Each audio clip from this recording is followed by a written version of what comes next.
بسم اللہ الرحمن الرحیم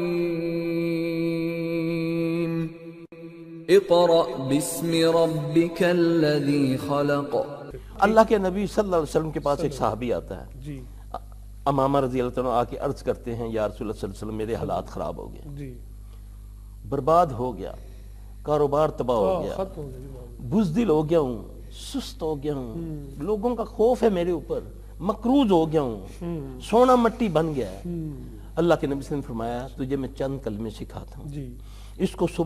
صبح شام پڑھ لیا کر، اللہ تیرے معاملات صحیح کر دے گا۔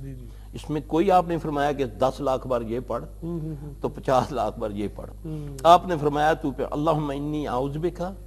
من الہم والحزن واعوذ بک من العجز والکسل واعوذ بک من البخل والجبن واعوذ بک من غلبۃ الدین وقہر الرجال۔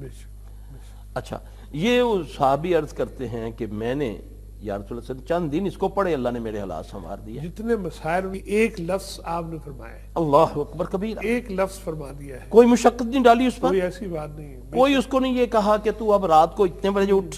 اور یہ کر، اور دن کو اتنے بجے بیٹھ تو شام کو اٹھنا ہے، ادھر بھی نہیں دیکھنا تو ادھر بھی نہیں دیکھنا۔